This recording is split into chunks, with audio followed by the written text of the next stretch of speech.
Okay, Chapter 9, Number 32. Two particles with masses m and 3m are moving toward each other along the x-axis with the same initial speeds v initial. Particle m is traveling to the left and particle 3m is traveling to the right. They undergo an elastic glancing collision such that particle m is moving downward after the collision at a right angle from its initial direction.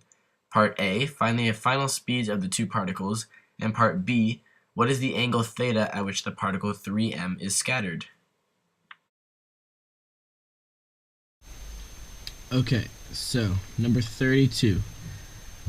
What we have is a ball of mass 3m moving to the right with some velocity, and a ball with mass 1m moving to the left with the same velocity. And what the balls are going to do is they're going to hit, and it tells us that this ball moves downward at some speed, and it's directly perpendicular to the original line of motion, which, if you can see, the other ball is going to move some way up, and we're going to figure that out. So this is our before picture. Now let's draw after. So after we've hit our ball with mass m, so we'll call this v1, is moving down with some velocity v2, and now we have to think, which way is our ball of mass 3m moving? Well, initially there's no momentum in the y direction. So if this is moving down, then there has to be some momentum moving up for the ball of the 3m. Additionally, our ball of 3m is going to have more momentum than the ball with 1m. So there's more momentum going to the right initially, which means there must be more momentum going to the right afterwards. So our final velocity for our 3m ball, which we're going to call v3, is going to be some way that way. We don't know which way. And then I'm just going to draw theta horizontal, and we have our components through v3x and v3y. Okay, so first thing we're going to do is, since momentum is conserved in both the x and the y direction, we'll sum the momentums in the x direction first. So initially we have, well, I don't know, yeah, we'll just do momentum in the x direction. So initially you have 3m v1, you have minus m v1, and then that's going to equal, in the x direction here, we only have 3m v3x, because this has no x momentum, only this, and it's our component of our velocity.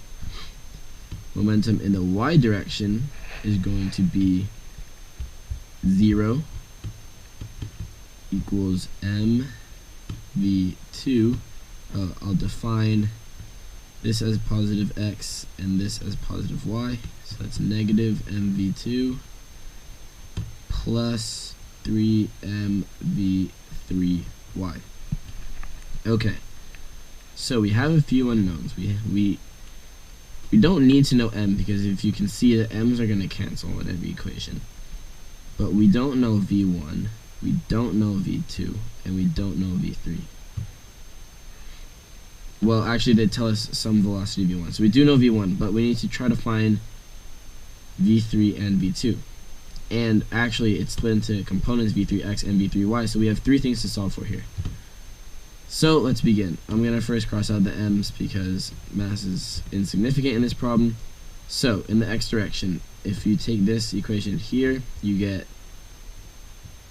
2v1 equals 3v3x. So that gives us v3x is 2 over 3v1. So there we found the x component of our 3m ball pretty easily. We're going to take this one down here, and we get v2 equals 3 v3y. Now we don't know v2 or v3y, so this doesn't really tell us much. And if you're stuck here, this is what we have to look at. What we have to look at is that this collision is elastic. And what that means is that the kinetic energy in the collision is conserved. So the kinetic energy at the beginning is the same as the kinetic energy at the end.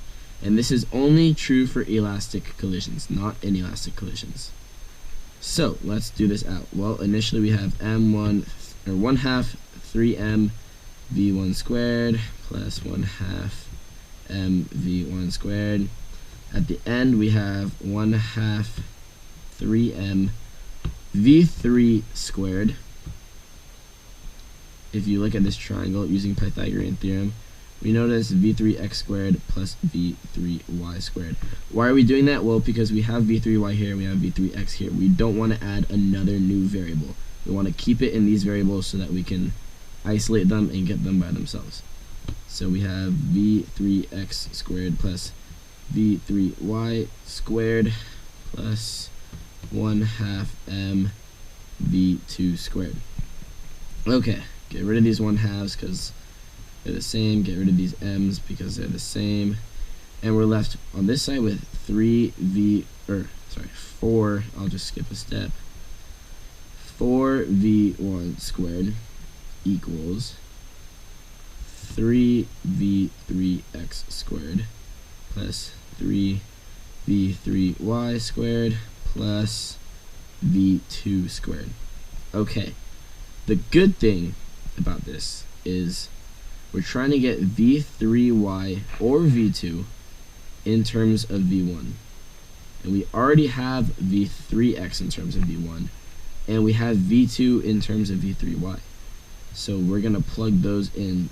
So we're going to plug v3x in here, and you get 3 times 4/9 v1 squared plus 3v3y squared plus, and then shove this in here, 9v3y squared. And then you're going to do some algebra, and you will get 8v1 squared over 3 equals 12v3y squared. I hope that's right. Not the best at algebra.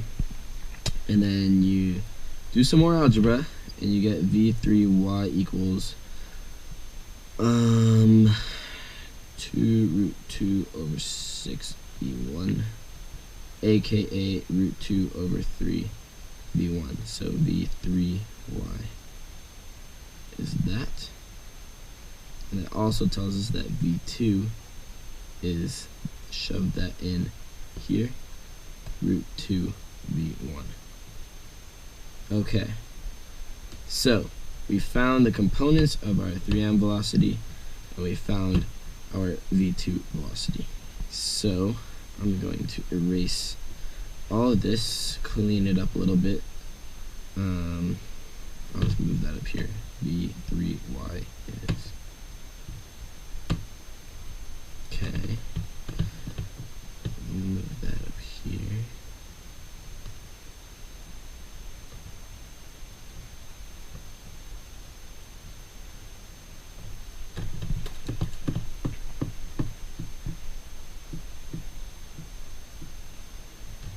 And v3x is, what was it, 2 over 3 v1, I think.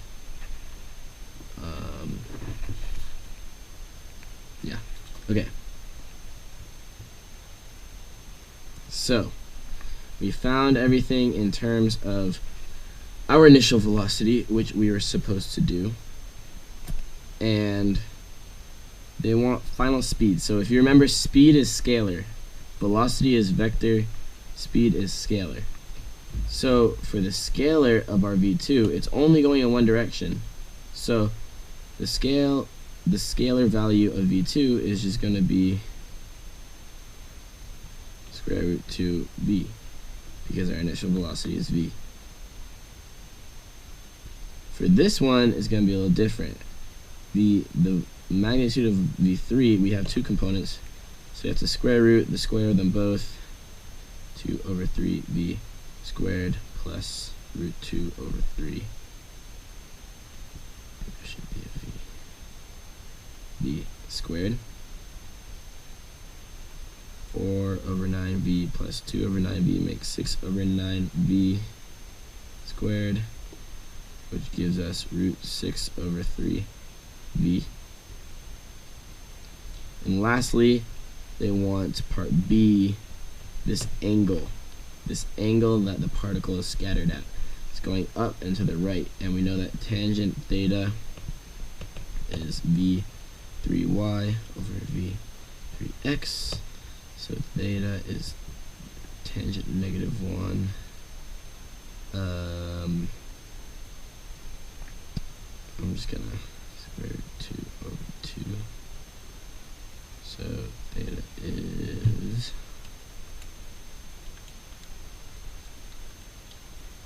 35.26. And that is top right or north over east, however you want to say that. I'm gonna write above the horizontal.